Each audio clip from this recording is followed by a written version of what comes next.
All right, how you doing, Facebook? Dr. Nathan Thompson with the Wellness Way Yorkville. Right now, we're broadcasting live to Facebook at Dr. Nathan Thompson, Facebook at the Wellness Way Yorkville, also on YouTube at Dr. Nathan Thompson, and also on Instagram. How you doing, Instagram?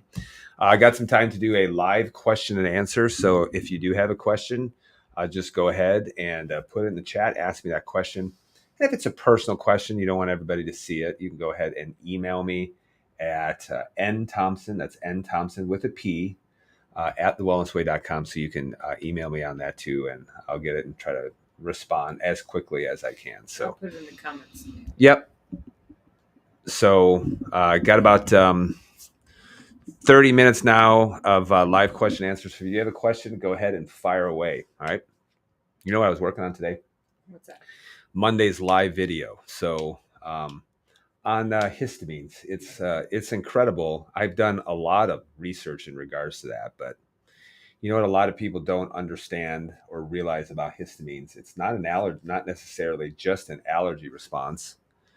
It's a systemic response, which is why it can cause, gastroesophageal reflux disease, why it can cause bloating, why it can cause diarrhea, why it can mess up your hormones, things like that.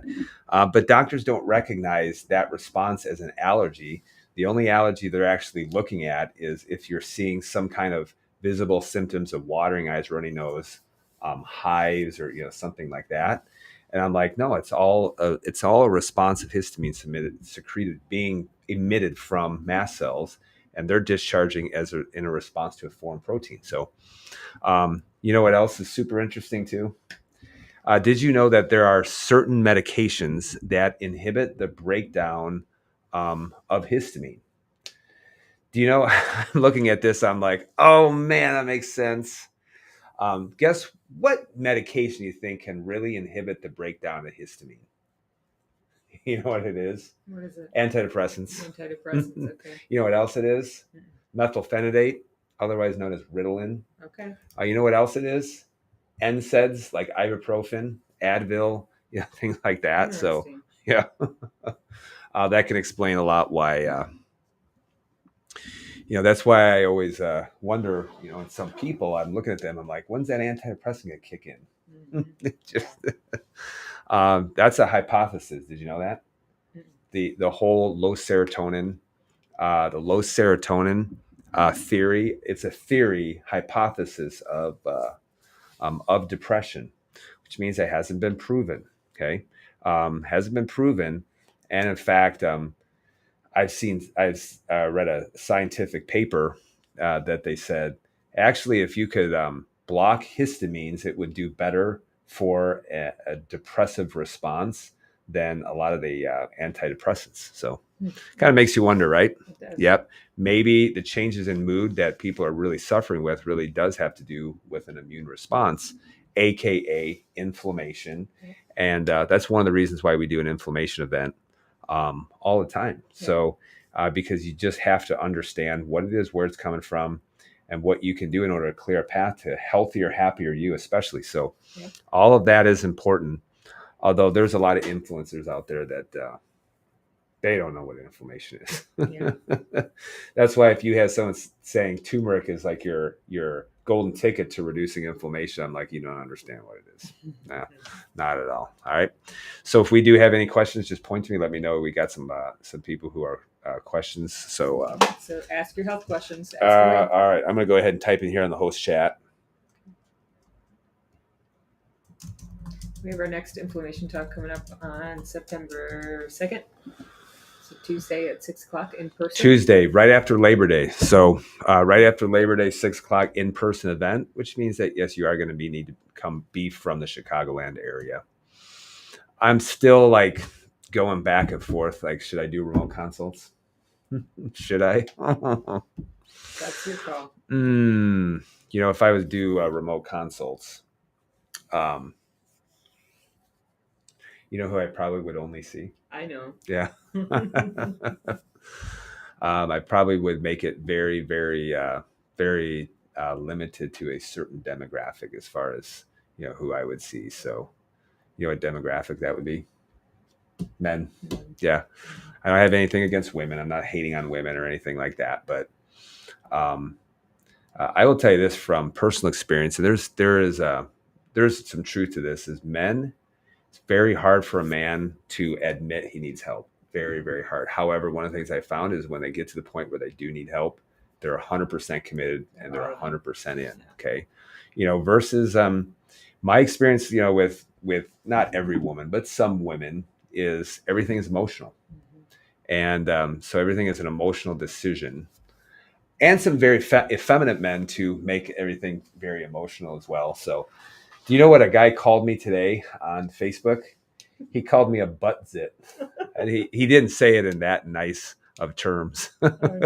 And like emotional response, to something. And in fact, if all you come up with is an emotional response, then it's probably a very effeminate woman. So I replied in kind as well. Usually I just ignore him. But you know what I said? I sent him a message back and I said, I looked at his profile and it was nothing but, hey, get vaccinated and Ukraine and stuff like that. I'm like, oh, okay, I see where this is. Probably a bot, a bot that was farmed by Facebook. But I sent him a message back. I said, hey, if I had a dog as ugly as you, I'd shave its butt and teach it to walk backwards. Did you really say that? Yes, I did. Yep. Yes, we are live. I did actually say that. So, yep. Well, it's like, oh man, I know. I probably shouldn't have, but yeah. Anyway, just remember this. I'm never going after people. But man, I've seen like the whole social media platform just get absolutely just, oh my goodness, man. It's absolutely incredible. Okay. All right. So we do have a question coming from Facebook. Haleen, is there an inflammation video I can watch? Yes, we do. I probably should re-record that, shouldn't I? Yeah. Yeah. Probably. It's been a while. Probably should re-record it, but if you can, reach out on the Wellness Way Yorkville platform. Send a message. Hopefully, Lan, you can get that, and then they can send you the. Ask for the webinar. Yeah, we have a link to a webinar, and so just send us a message, and then we can send you the link so that you can go ahead and watch that. Although, just make sure that Haleen, we currently are not accepting remote patients. So don't click the link and schedule something in regards to that. I wouldn't do that. So I don't know if they have the option to do that. Probably do. I think the links are actually still up, in which they can schedule a consult, via Calendly or something like that. But somebody did that, and your front desk bots will catch that before anything happens. Yeah, it's like, hey, they went ahead and scheduled. I'm like, they should know that I'm not doing that. So send a message to us, Haleen, and then we'll Leanne, we can send the link to the inflammation webinar so that you can watch that in real time. So thank you very much for that question. There's a really good story at the end. I won't give the ending of the story away, but there really is a very touching story that I tell at the end, and it comes from a very personal experience. It's my why. It really is my why. A lot of people don't understand is most Wellness Way doctors, like I didn't come out of the womb, be like, oh, I'm anti this or no medicine, this and this. I didn't come out doing that. But one of the ways I developed my philosophy was I went through the ringer and I got to experience all the things that didn't work and all the doctors that just, didn't know, just threw medications at me and just shifted me from specialist to specialist, who never figured out anything. I was a terrible asthma sufferer, terrible. I said, Mom, why do I have asthma? She said, well, it's because I have asthma, So they say, oh, it's genetic. I'm like, why wasn't I born with asthma then? I don't know. Why did I have it right within 3 days after my pre-K? What's why did I develop it then and not any other time? And why did it always get worse after I had my pre-K and then all my boosters, things like that. And now I got to be probably 22 years of age, and I just threw away the inhaler. I've never used it since. So over 25 years since I've used it. Also had a ton of allergies as well, high histamines. You know what else I had with a large histamine load? Irritable bowel syndrome, so I had all kinds of issues that were going on and nobody helped me. You know what helped me? This approach. Yep. The wellness way. So most of the doctors that you'll come into contact with, they really do have a pretty awesome story in regards to that. So it's not like they're just like, oh, let's look for something natural. It's like, no, they went that route and it just was just painfully inadequate. They did a different route and got help. And they're like, well, this is how I want to spend my life, helping people.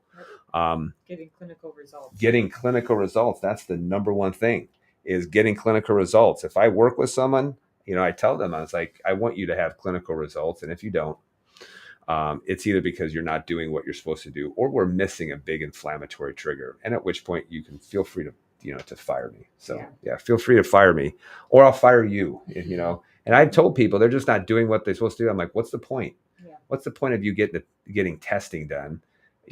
Usually people who they're not doing what they want to do, they get the testing done. Really why they do it is they want to see if they're getting away with it. Yeah. A lot of times I'll come in and I'll just look at them. Tell me, like, what's going on? Huh?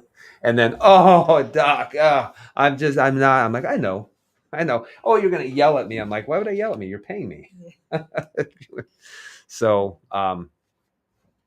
yeah, it's absolutely incredible. So live question answer. We got about 20 seconds left, 20 minutes left. So Instagram, YouTube, Facebook, make sure you ask your question in regards to that. And just to reiterate, I hope I'm pronouncing your name correctly, Helene, is just reach out to us and we'll send the link to that video. You can watch the information video. It probably will be very eye-opening for a lot of people too. So, Yep. All right, Monday's live that we're doing is going to be part 2 of histamines. How can I reduce histamines? I'm going to give you a couple of clinical examples, and also when people say, how can I lower histamines? The first thing that they think about is how can I go on a low histamine diet? And I'm like, it's not a low histamine diet. Is that you have to stop stimulating the mast cells that are creating the histamines, to begin with. So you need to make sure that you know what foods are causing an inflammatory response. But even when you look at research, one of the things that they say, high histamines, or having histamine quote unquote intolerance, which I just don't necessarily agree with, because we all can tolerate histamines. It's just if someone has such a massive overload and discharge of that, that's when you start having a lot of, very physical symptoms that are going on. But they say it begins in the gut. And I'm like, well, yep, they're right about that. But I'll show all the different things that can take place, as far as symptoms. And then also where, histamines are broken down, because yes, you do need an enzyme that's made in the intestinal mucosa, or the lining of the intestines, in order to break down that enzyme. And who probably has a real hard time making that enzyme? People with what? MTHFR. Ever heard of that? Mm-hmm. So, but if you do have issues with MTHFR, you're going to have some other issues too. So you may suffer with things potentially like depression, increased pain, fibromyalgia type symptoms, hormone issues, depression, things like that. But that's why you can measure for MTHFR, although I don't think it's like the game changer that everybody thought it was. Yeah. People come to me, oh, I have MTHFR, that's why I'm sick. I'm like, no, you're sick because you ate way too much sugar. Yeah. Everybody wants to blame, genetics and things like that. And genetics can contribute a little bit. There's no doubt about it, but it's not like that you have it and your life is just going to be absolutely in the toilet, mm-hmm. as well. So, yeah. So make sure, guys, if you follow us, please follow us. Make sure you go watch the replay from Monday night, and then part 2, I'll kind of build on that as well. So I think that'll be really, really awesome. I think it will help a lot of people as well. So, sure. Yep. All right. Any questions that we've gotten throughout the week? Somebody actually did ask about allergies, that their hands have been breaking out in hives and things like that. And I I told him to go watch the replay from Monday and then to join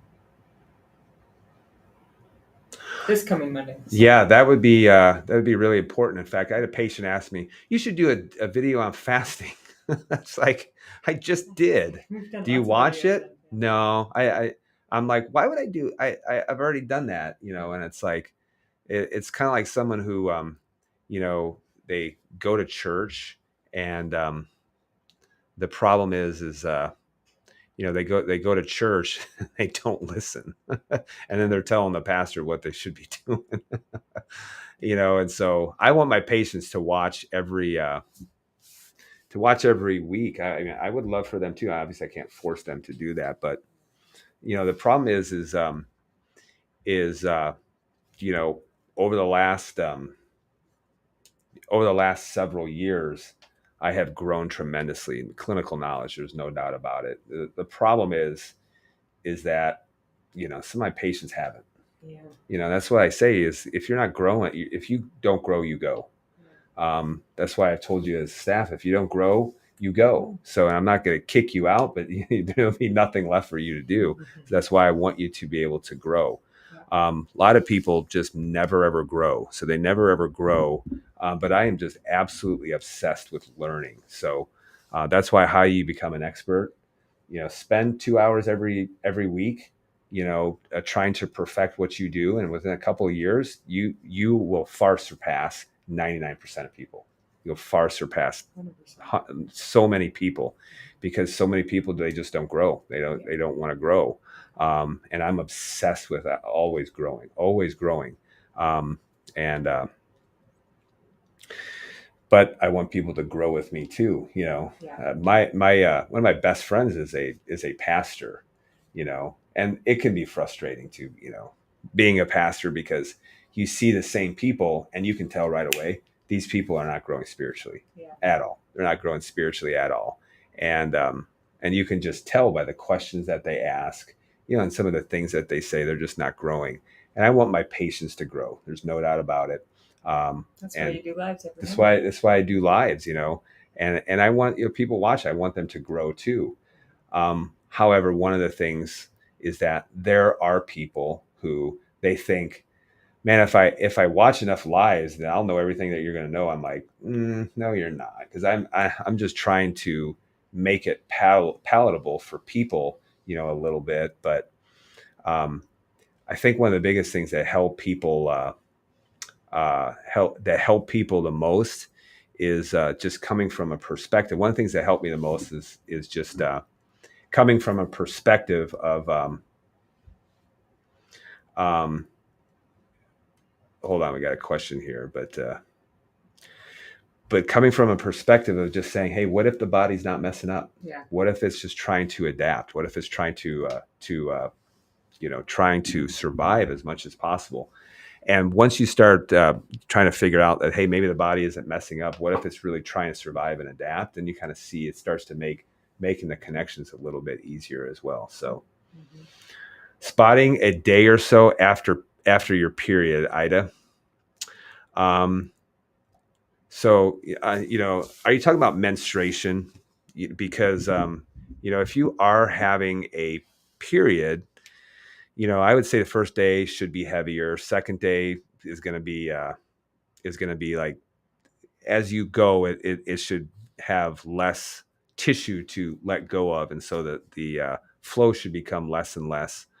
But I think, women should be menstruating for 5 or 6 days. You really should. And, some, women, it's like, look at how much you're menstruating too can really be a good determinant of, how much estradiol is actually present, because that builds up the endometrial lining.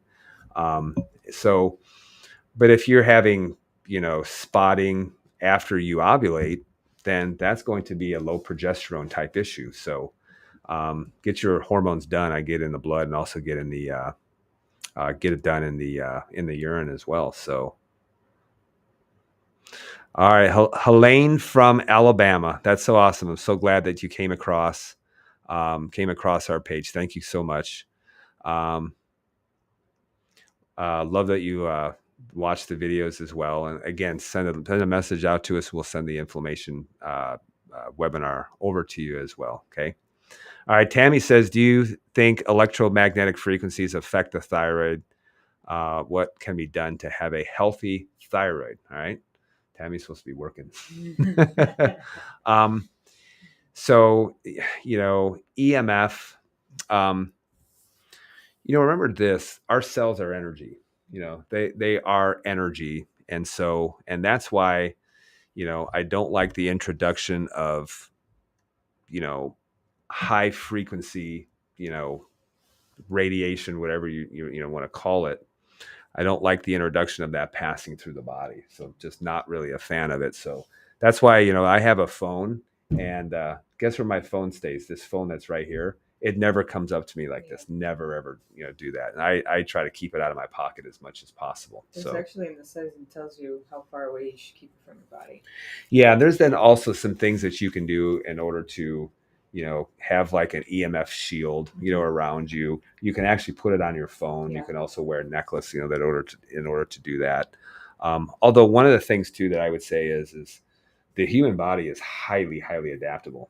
So highly, highly adaptable. That's that's one of the amazing things. And the thing is if you look at the body, man, the body can handle quite a bit. Yeah. I mean, people coming in on 19 meds, I'm like, man, the body can't handle quite a bit. So it's, it can be interesting, but can it affect the thyroid? I'd say you can get some testing done. And in fact, if you're doing a full thyroid panel, then one of the things too that you're going to see is,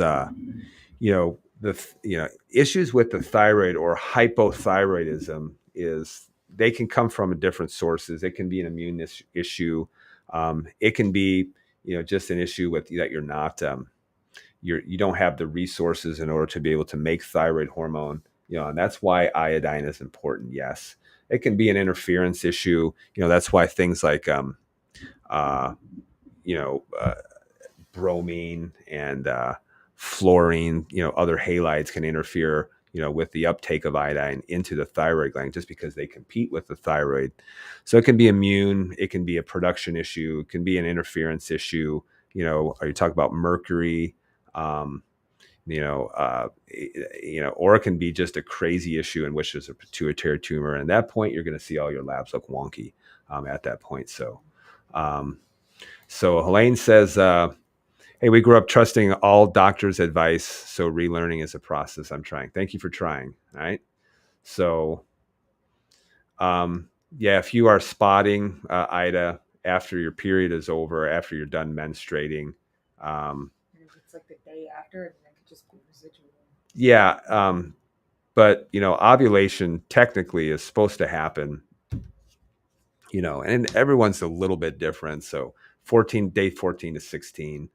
But if you ovulate and then, you are having some issues with spotting after ovulation, it can be, that can be some issues too, just because, the corpus luteum is responsible for progesterone production. Basically, you have a temporary endocrine gland after you ovulate, that produces progesterone, and then the corpus luteum, basically degrades, and then progesterone goes down, and then you'll start to menstruate after that. So that's when you'd have concerns if it was after ovulation.